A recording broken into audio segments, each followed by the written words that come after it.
Mutants in the Marvel Universe aren't all created equal. From Epsilon outcasts to Omega beings who can literally rewrite reality, you'll finally understand how Marvel ranks the strongest, the weakest, and the most dangerous mutants alive. But here's what most fans don't know. These classes don't just measure power. They decide who society fears, who gets hunted, and which mutants can evolve into something far more terrifying. Epsilon-level mutants, the lowest class. When people imagine mutants, they picture world-ending powers. But the classification system starts at the bottom, and the lowest-ranked mutants are nothing like the X-Men you know. These are the Epsilon-level mutants, individuals whose mutations are usually useless, uncontrollable, or physically deforming. Their powers don't help them in battle. In fact, most of the time, they make life harder. Epsilon mutants suffer the worst of both worlds. They don't have offensive or defensive abilities, and they also can't hide what they are. Elongated limbs, animal features, gelatinous skin, strange growths, or body parts that don't serve any purpose. Their mutations often manifest as disturbing cosmetic changes. They make up almost 20% of the entire mutant population, yet they are the most rejected, feared, and ostracized. While more powerful mutants cause destruction, Epsilons simply exist, and society punishes them for it. Many are forced underground, joining communities like the Morlocks, where mutants judged for their appearance can live away from human cruelty. In the movies, these characters are typically in the background, but a more detailed take is given in the comics, Take Beak, whose mutation gave him bird-like features but no enhanced strength or flight. Or Tommy and Meme, mutants whose abilities are so limited they're practically non-functional. Or Artie Maddox, whose mutation changed his entire appearance and left him able to communicate only by projecting holograms of his thoughts, a power that isolates far more than it empowers. And here's the tension you need to remember: Epsilon mutants didn't just get the short end of the stick. Their very existence shows how cruel and unpredictable the X gene can be. They're mutants in the biological sense, but not in the heroic way the world expects. And that difference shapes how every other class above them is judged.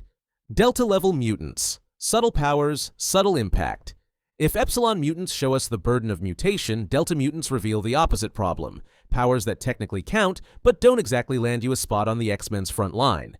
Their mutations don't drastically alter their appearance, and they aren't useless, but they also aren't strong enough to win a fight on their own. Instead, Delta abilities tend to enhance one specific trait: intuition, luck, intelligence, or perception. Subtle boosts that matter in the right moment but won't turn the tide of a war. In the live-action films, the closest example many fans recognize is Domino from Deadpool 2. Her power isn't super strength, lightning blasts, or telekinesis. It's luck, probability bending. But, in practice, it makes her almost impossible to kill. Bullets miss. Cars crash around her. She walks through chaos like the universe is clearing a path just for her. But even Domino's power has limits. She can't just stand still and expect miracles. She has to move, act, and put herself in situations where luck can tip the scales. That's the hallmark of a Delta mutant. The power isn't the weapon, the person is. Another Delta-like figure in live action is Caliban from X-Men, Apocalypse and Logan, reinterpreted with a non-combat mutation. He can track other mutants over long distances, but physically he's fragile, ill-equipped for battle, and dependent on others for protection. His power is useful, but only in very specific circumstances. Delta mutants are actually the most common type in the mutant population. Half of all mutants fall into this category, meaning they blend into society easily, look mostly human, and often go unnoticed. Their abilities don't shift tectonic plates or summon lightning, but they do give them a distinct edge in survival, information gathering, creativity, or strategic thinking. Gamma-level mutants. If Delta mutants blend in, Gamma mutants do the exact opposite. They can't hide, even when they desperately want to. Gamma mutants sit right in the middle of the classification system, but they come with one of the harshest trade-offs in mutant evolution. Their powers are strong, sometimes incredibly strong, but their mutations leave physical marks they can never disguise. Think about Nightcrawler from X2. His teleportation makes him one of the most agile, unpredictable fighters in the entire series. He can vanish in a burst of blue smoke, reappear behind an enemy, or scale buildings in seconds. But the price? Blue skin, yellow eyes, a tail, fangs. Hands and feet adapted for climbing instead of blending in. He's powerful, yet every inch of him screams mutant, even when he doesn't want it to. Then there's Beast, seen across multiple X-Men films. Before he developed a serum that malfunctioned and amplified his mutation, he looked mostly human. But afterward, his intelligence and strength came packaged with blue fur, claws, fangs, and a body that made him look more animal than man. His mutation made him stronger, faster, and smarter, but it also turned him into something the world feared on sight. And of course, there's Mystique, one of the most iconic Gamma mutants ever put on screen. Her shape-shifting is one of the most useful skills in the mutant world. She can impersonate anyone, infiltrate any facility, and weaponize deception in ways most mutants could never dream of. But her natural form? Blue skin, yellow eyes, scales, a look that has defined her entire life. Mystique's mutation literally becomes a metaphor, powerful, versatile, and invaluable, yet marked as other every second she is in hiding. Gamma mutants, more than most, live in conflict with themselves. Their powers are undeniably useful: teleportation, enhanced physical abilities, shape-shifting. Some Gammas can hold their own against Alphas and even Omegas in combat, but the world never lets them forget what they look like. In the films, you also see this struggle through characters like Sabretooth, superhuman ferocity, heightened senses, but unmistakably animalistic. Blink in Days of Future Past, one of the most visually striking mutants with lilac skin and pink hair, whose teleportation abilities are incredible, but whose look sets her apart instantly. Gamma-level mutants highlight a brutal truth about mutant society. Sometimes the most painful part of mutation isn't the power, it's the mirror. Beta-level mutants. If Gamma mutants struggle because of how they look, Beta mutants struggle because of how their powers work. Beta-level mutants are some of the most recognizable faces in the live-action films. They're incredibly strong, sometimes nearly on par with alpha mutants. They blend into society better than Gammas, but their powers betray them the moment they try to live a normal life. But their abilities come with built-in drawbacks, limits, or side effects they can't fully control. And the perfect example? Wolverine. Logan is one of the toughest mutants ever put on screen. His healing factor borders on unstoppable. You alright? His heightened senses make him a living weapon. And his claws, whether bone or adamantium, are iconic. But here's the problem: he can't turn any of it off. His healing factor is always active, burning energy, repairing damage,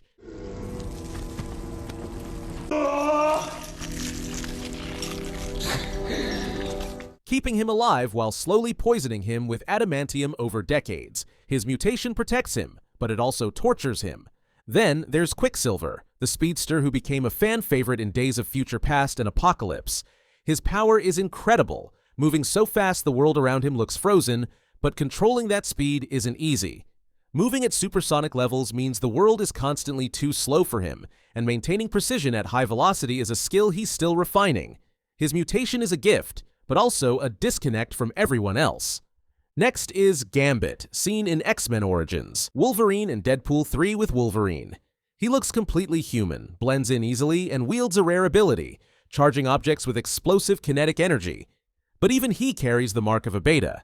His red eyes, a subtle but undeniable mutation, reveal what he is the moment someone looks closely. He can hide his powers, but not himself. And of course, the most heartbreaking beta mutant of all, Rogue. Her ability to absorb powers, even life force with a single touch, makes her incredibly powerful. Arguably Omega level in potential, but she has zero control over it in the early films. A hug, a kiss, even a moment of skin-to-skin contact could kill someone she loves. Rogue's mutation isn't a weapon, it's a prison. This is the beta class in a single sentence. They have extraordinary abilities, but the flaws built into those abilities define their lives. They aren't weak, they aren't monsters. They're powerful mutants who constantly walk the line between control and catastrophe. Betas remind us that sometimes the most dangerous mutations aren't the ones that can destroy cities, but the ones that destroy relationships, trust, and the chance to ever live a normal life.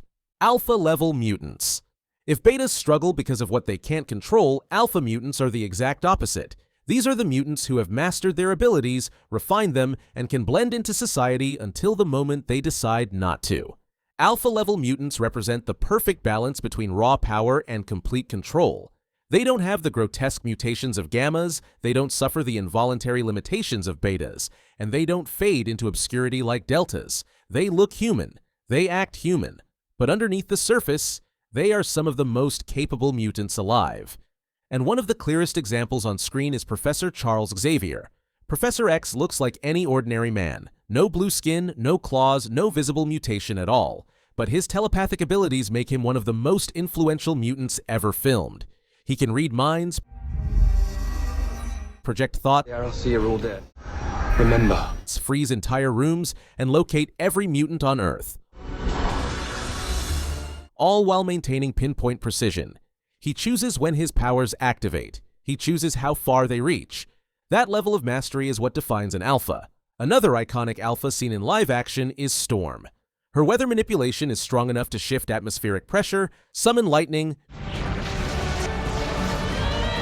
create tornadoes,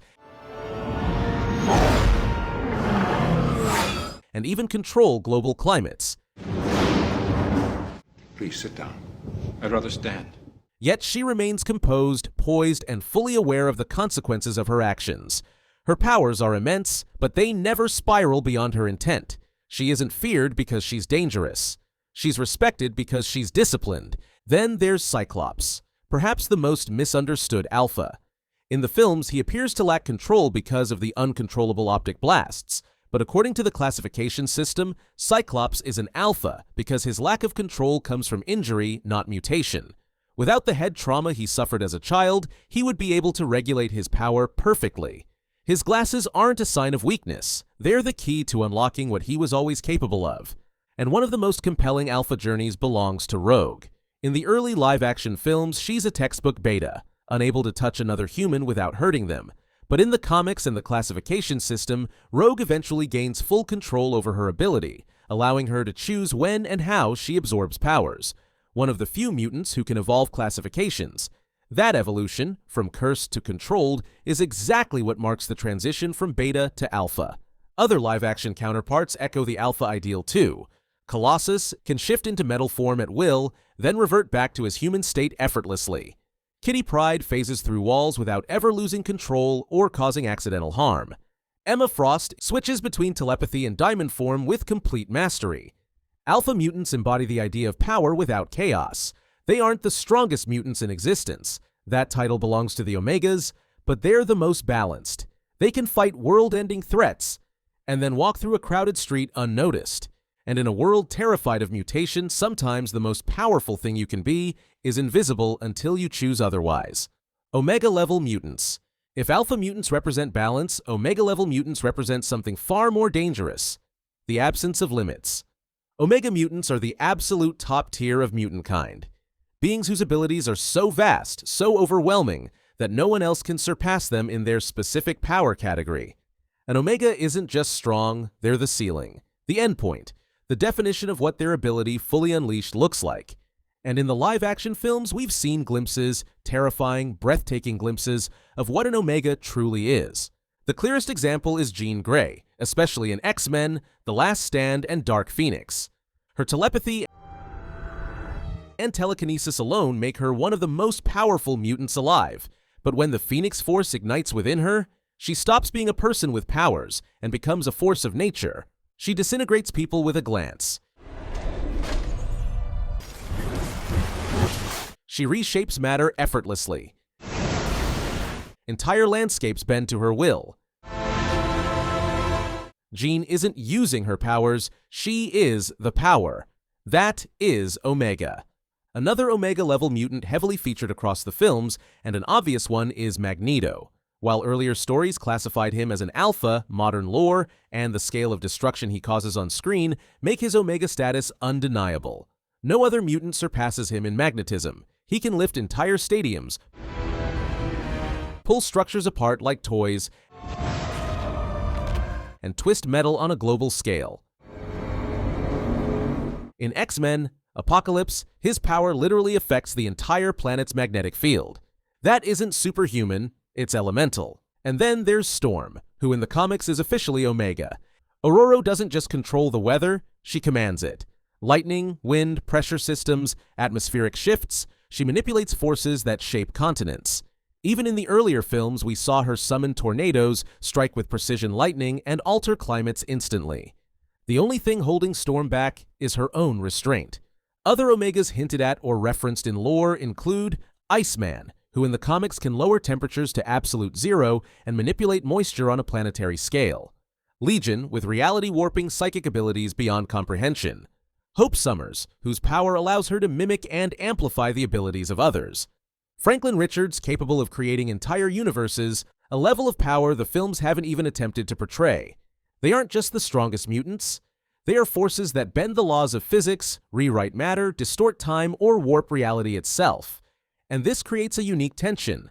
If Epsilon mutants suffer because they're powerless, Omegas suffer because they're too powerful. People fear them. Governments want to control them. Mutants themselves worry what happens if an Omega loses control for even 1 second. Because if an Alpha can win a battle, an Omega can end the world. If you enjoyed this deep dive into the X-Men universe, make sure to hit like, drop a comment telling me which class you think you'd fall into, and of course, subscribe for more breakdowns just like this. Sometimes the most powerful mutation of all is the one you never saw coming.